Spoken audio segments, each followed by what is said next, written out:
स्वामी समर्थ असं म्हणतात ना, अक्कलकोटचे श्री स्वामी समर्थ ज्यांच्या पाठीशी उभे राहतात त्यांना जगातील कोणतीही वस्तू किंवा कोणतीही गोष्ट हरवू शकत नाही. धनश्री ही एक अशी मुलगी होती जिने प्रेमासाठी स्वतःच्या घराचा त्याग केला. तिने शून्यातून विश्व निर्माण केले. श्री स्वामी समर्थ महाराजांच्या कृपा आशीर्वादामुळे तिने स्वतःच्या हक्काच्या घराचे स्वप्न पूर्ण केले. ही कथा केवळ एका घराची नाहीये, तर अढळ श्रद्धेची आणि जिद्दीची आहे. धनश्री ही अगदी मोठ्या घरातली मुलगी होती. शाळा, कॉलेज, अगदी उच्च शिक्षण झालं होतं तिचं. कॉलेज झाल्यानंतर ती नोकरीच्या प्रयत्नात होती, पण तिच्या वडिलांचा तिच्या नोकरीसाठी विरोधच होता. एवढ्या मोठ्या घरातली मुलगी आणि कुणाच्या तरी हाताखाली काम करते हे धनश्रीच्या वडिलांना अजिबात पटलेलं नव्हतं. धनश्री नोकरीच्या शोधातच असते.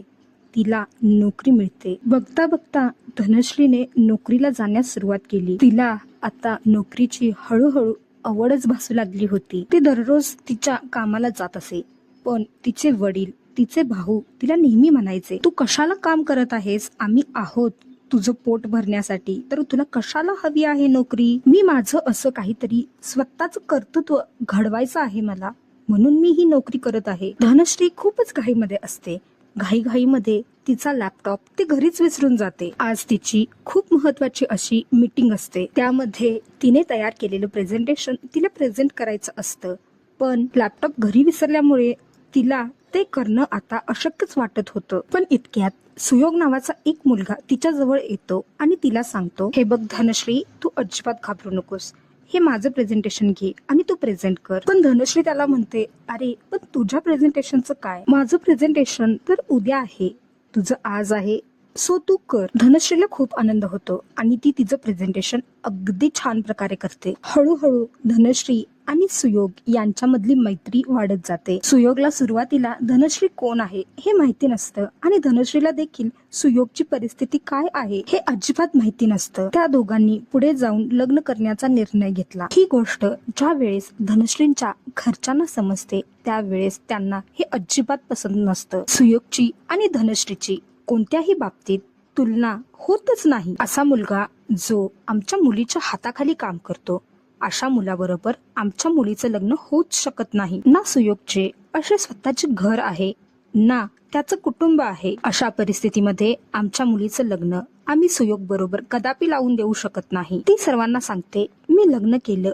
तर सुयोग सोबतच करेन, नाहीतर मी लग्न नाही करणार. धनश्री त्यांच्या घरच्यांच्या विरोधात जाऊन सुयोग बरोबर लग्न करते. त्यांचं लग्न अगदी साध्या पद्धतीनंच होतं. धनश्रीच्या घरामधून लग्नाला कोणीही येत नाही. सुयोगचं स्वतःच असं काहीच नसतं. लग्नानंतर सुयोग धनश्रीला घेऊन तो ज्या घरात राहत होता त्या घरात जातो. ते घर भाड्याचं असतं. 10 बाय 10च्या खोलीमध्ये ते दोघे आपला संसार थाटतात. सुयोगच्या त्या घरात साधा फॅन सुद्धा नव्हता, पण सुयोगच्या घरात श्री स्वामी समर्थ महाराजांची एक मोठीची मोठी तस्बीर मात्र होती. धनश्रीला ज्या वेळेस समजतं सुयोग सुद्धा स्वामी समर्थ महाराजांची सेवा करतो, त्याच वेळेस तिनं ठरवलं होतं की आपण लग्न केलं तर सुयोग सोबतच, नाहीतर कुणासोबतही नाही. कारण धनश्री सुद्धा एक मोठी स्वामी भक्तच होती. धनश्रीचे पाहुणे मंडळी ज्या वेळेस तिच्या घरी यायचे त्यावेळेस तिला खूप हिणवायचे. तिच्या घरावरून, तिच्या नवऱ्यावरून तिला खूप बोलायचे, पण धनश्रीला त्यांच्या बोलण्याचं कधीही वाईट वाटलं नाही. त्यांचा संसार अगदी सुरळीतच चालला होता. अचानक एके दिवशी धनश्री ज्या वेळेस तिच्या कामाला जाते त्यावेळेस तिला असं समजतं की ही कंपनी आता बंद पडली आहे आणि इतक्यामध्ये दुसरा जॉब सुद्धा शोधणं तिच्यासाठी फारच कठीण झालं होतं. त्यामध्ये अचानक सुयोगची तब्येत पूर्णपणे बिघडते. घरामध्ये पैशाची चणचण असते. ती कुणाजवळही हात पसरत नाही. ती असं ठरवते, आता मिळेल ते काम करायचं. धनश्री ज्या ठिकाणी राहत असते त्या ठिकाणीच एका मोठ्या बिल्डिंगचं काम चालू झालेलं असतं. तिला जोपर्यंत चांगली नोकरी मिळत नाही तोपर्यंत तिने इथेच काम करण्याचा निर्णय घेतला होता. धनश्री अगदी त्या कामामध्ये नवीनच होती, तरी सुद्धा ती खूप चांगल्या प्रकारे काम करत होती. काम करून तिला जे पैसे मिळायचे त्यातूनच ती तिचं स्वतःचं घर चालवायची. एकदा काम चालूच असतं, पण अचानक एक लहान बाळ तिथं येतं आणि त्याला फार छोटी अशी दुखापत होते. लहान बाळांना कामासाठी आणणं हा कायद्यानं गुन्हा आहे. तरी सुद्धा तुम्ही लहान बाळांना कामासाठी का आणत आहात? हे सर्व बोलणं त्यांचं चाललंच होतं. इतक्यात त्या बिल्डिंगचे मालक इतक्यात तिथे येतात आणि तो सर्व प्रकार पाहून धनश्रीला विचारतात, या बाळाला कशाला घेऊन आलीस कामावरती? जर त्याला काही झालं असतं तर केवढ्याला पडलं असतं हे सर्व? त्यावर धनश्री त्यांना सांगते, हे बाळ माझं नाही, हे कामाचं ठिकाण अगदी धोक्याचंच आहे. तुम्ही ह्या सर्वांना आधीच कल्पना द्यायला हवी होती. लहान बाळांना कामावरती घेऊन येऊ नका, यात खरी चूक तुमचीच आहे. धनश्रीचं हे धैर्याचं बोलणं ऐकून त्या साहेबांना तिचं फार कौतुक वाटतं आणि ते तिथून निघून जातात. थोड्याच वेळात धनश्रीची जेवणाची सुट्टी होते आणि ती घरी निघून जाते. घरी जाऊन पाहते तर काय, सुयोगची तब्येत अचानक फारच बिघडली होती. ती त्याला घेऊन हॉस्पिटलमध्ये जाते. हॉस्पिटलमध्ये गेल्यानंतर डॉक्टर असं सांगतात, सुयोगला आता काही दिवस इथेच राहावं लागेल. धनश्री थोड्या वेळानंतर घरी येते. घरी येताच ती सरळ स्वामी समर्थ महाराजांच्या इथे जाते. स्वामींना म्हणते, स्वामी, मी इतकी वाईट आहे का हो? किंवा सुयोग सुद्धा इतका वाईट आहे का? मला तर असं वाटायला लागलं आहे की मी फार चुकीचे वागले आहे. माझ्या सोबतीला स्वामी कोणीही नाही आहे.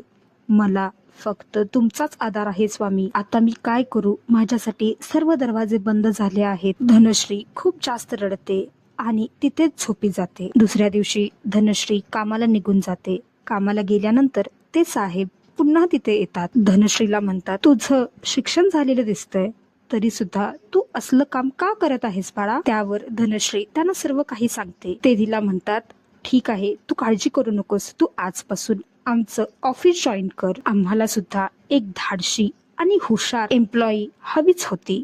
त्या पदासाठी तू अगदी योग्यच आहेस. धनश्रीला हे ऐकल्यानंतर पहिल्यांदा धक्काच बसतो, पण ती त्या साहेबांना हो म्हणते. ती लगेचच ऑफिसला जॉईन करते आणि तिथून हॉस्पिटलला निघून जाते. हॉस्पिटलमध्ये गेल्यानंतर तिला असं समजतं, सुयोगला तरी आधीच कोणीतरी डिस्चार्ज करून घरी नेलं आहे. तिला काहीही समजत नाही. ती तशीच घरी निघून जाते. घरी गेल्यानंतर पाहते तर तिला आश्चर्याचा धक्काच बसतो. तिचे आई वडील भाऊ सगळे तिच्या घरी आले असतात. धनश्री आई बाबांना पाहून खूपच भावुक होते. तिचे बाबा तिला विचारतात, नवीन काम कसं चालू आहे तुझं? त्यावर धनश्री तिच्या बाबांना विचारते, तुम्हाला कसं माहिती बाबा? तू मला सोडून गेलीस, पण मी तुला सोडलं नाही. मी तुझ्या बरोबर नेहमीच होतो. हे म्हणताच धनश्री खूप जास्त रडू लागते. तिचे बाबा तिला म्हणतात, रडू नकोस, मी तुला इथं 4 गोष्टी ऐकवण्यासाठी आलेलो. मला सुयोगवर पूर्ण विश्वास होता. तो तुला आनंदात नक्कीच ठेवेल. मी तर फक्त हेच बघत होतो, तुमच्या दोघांचा संसार किती चांगल्या पद्धतीनं तुम्ही दोघं करता आणि तू आनंदात असशील देखील.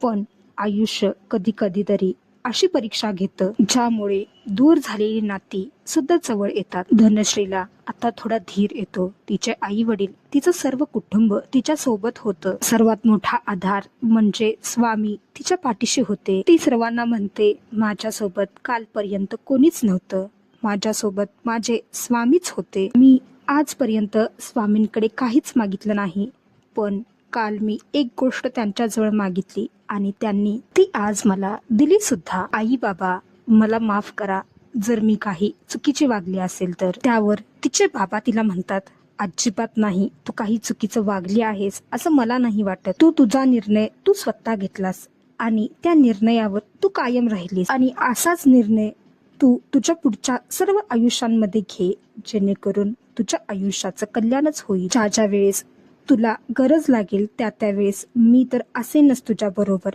त्याचबरोबर तुझ्यासोबत तुझा सगळ्यात मोठा आधार म्हणजे श्री स्वामी समर्थ तुझ्या सोबतीला आहेतच. हे ऐकल्यानंतर सुयोगला आणि धनश्रीला खूप मोठा आधार मिळतो. धनश्री तिच्या बाबांना विचारते, बाबा, तुम्हाला माझ्या कामाबद्दल कसं समजलं? त्यावर तिचे बाबा तिला म्हणतात, सुरुवातीपासूनच मी तुझ्या प्रत्येक कामावर लक्ष ठेवून होतो बाळा, आणि आता तू ज्या कंपनीमध्ये कामाला आहेस त्या कंपनीचा मालक माझा खूप चांगला मित्र आहे. थोड्या दिवसातच सुयोगची तब्येत अगदी चांगली होते. त्याला सुद्धा एका चांगल्या कंपनीमध्ये जॉब भेटतो. हळूहळू बघता बघता धनश्री आणि सुयोग पैशांची जमवाजमव करतात आणि पहिलं घर घेतात. घर घेतल्यानंतर सर्वप्रथम ते स्वामींची एक मोठी भव्य अशी मूर्ती आणून घरामध्ये स्थापन करतात. ज्या पद्धतीनं तिला लोक बोलत होते, हिनवत होते, त्या सर्वांना ती घराच्या शुभ कार्यासाठी आमंत्रित करते. तिचं नवीन घर पाहून, त्याचबरोबर त्यांची बदललेली परिस्थिती पाहून सर्व लोक तिला, किती धाडशी आहेस तू, तू अगदी जिद्दीनं करून दाखवलंस. जे लोक तिला हिनवत होते तेच लोक आता तिचे गुणगान गात होते. ती तिच्या आई वडिलांचा आशीर्वाद घेते, त्याचबरोबर स्वामींचाही आशीर्वाद घेते आणि आपल्या पुढच्या आयुष्याची वाटचाल चालू करते. आजची ही कथा आपल्याला हेच सांगते, स्वामींचा आशीर्वाद आपल्या पाठीशी असेल तर जगातील कोणतीही गोष्ट अशक्य अशी राहत नाही. आजची ही गोड अशी कथा कशी वाटली हे कमेंटमध्ये सांगायला अजिबात विसरू नका. ही कथा तुमच्या अशा एखाद्या मित्राला किंवा मैत्रिणीला पाठवा की जो अगदी शून्यातून विश्व निर्माण करत आहे. कमेंट बॉक्समध्ये श्री स्वामी समर्थ महाराजांच्या नावाचा जयघोष करण्यास अजिबात विसरू नका. ही कथा आवडली असल्यास हिला नक्की लाईक करा, शेअर करा, सबस्क्राईब करा. धन्यवाद.